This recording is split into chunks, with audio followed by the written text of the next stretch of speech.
just celebrated my wedding anniversary, and my husband, he was very enthusiastic, and we've been married a long time. He came running out of the shower, and he runs into the bedroom, and he says to me, "I can't wait to give you your first present of the day." And he's just standing there like this. And I said, "Are you trying to pass last year's old wrinkly gift on me again?" I am not falling for that.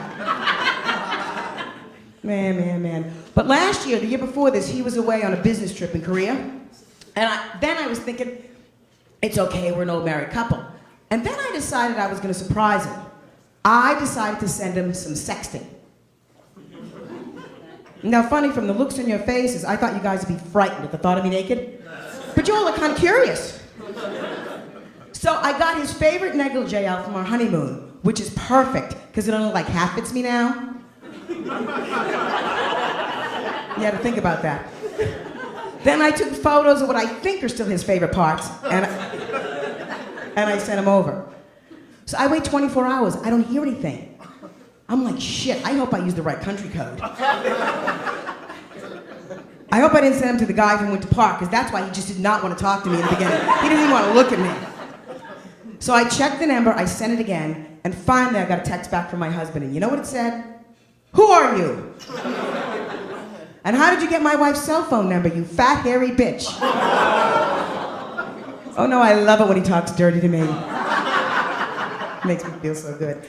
But I did look at those photos one day and I said, you know what, I think it's time to get in shape. So my neighbor came over to my house this morning and she's like, "Let's join Weight Watchers." And I said again, you guys have heard of that show, The Biggest Loser? Or you've seen it on television, everybody? I don't know if they have it in Norway. I said to my friend, I said, "I think we need you to bite the bullet. We're going to produce our own show. We're going to call it The Slowest Losers, Fat Housewives of New Jersey."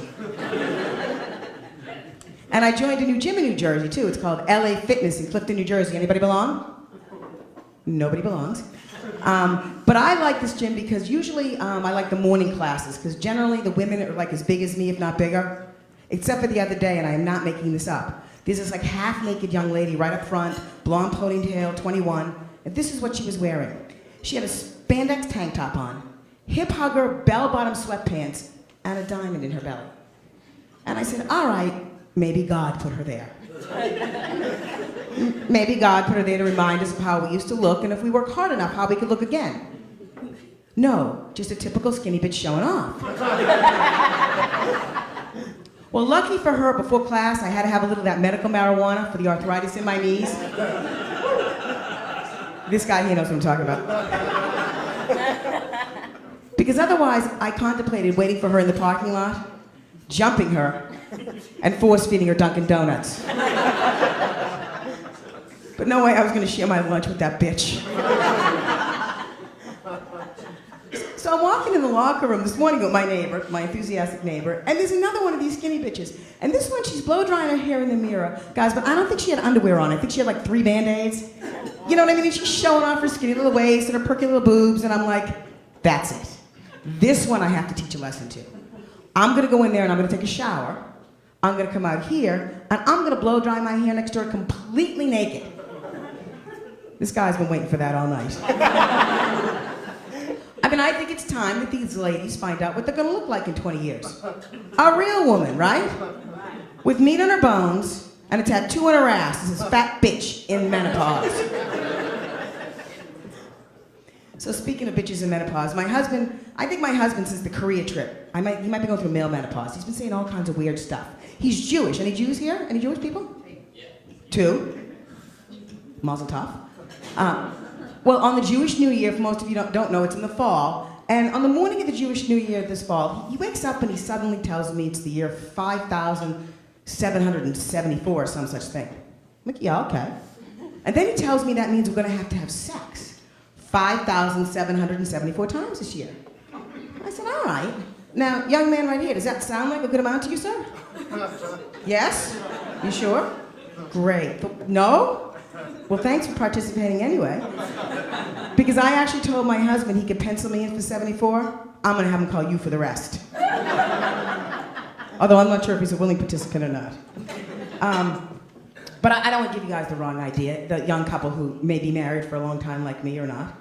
Not that they're engaged yet. I'm getting them engaged ahead of time here. But I do love my husband. He still turns me on. But when you get older, what happens is you start to have aches and pains that you never had before. And I'd like just to explain myself.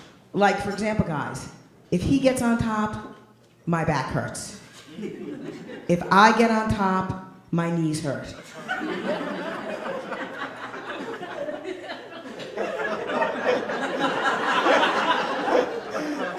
I didn't smoke before. That was a problem. I should have smoked the marijuana first, right?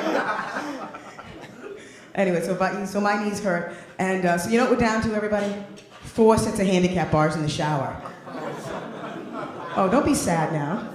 Because the guys from Winter Park know what I mean, because I think they're handicap bar kind of guys, right?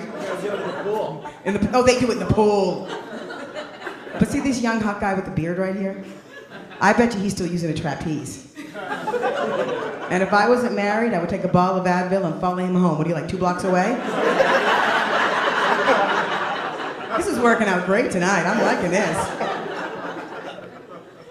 So, but anyway, some people, nobody's on vacation here, but I'm going to talk about vacation anyway. This summer, my husband and I went to Cape Cod, because I'm originally from Massachusetts.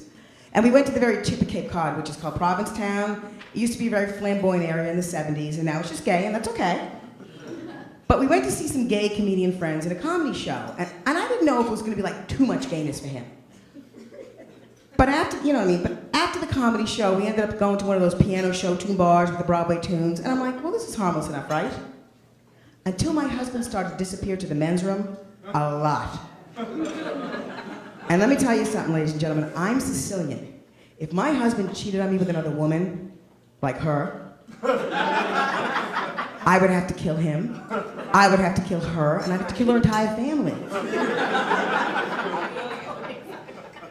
But if my husband accidentally got a blowjob from some man in the men's room, now would that really be cheating, guys? Or would they just give me the night off? And my name is PatCeasar. That's my time. Thank you very much, guys. Have a great night. Thank you.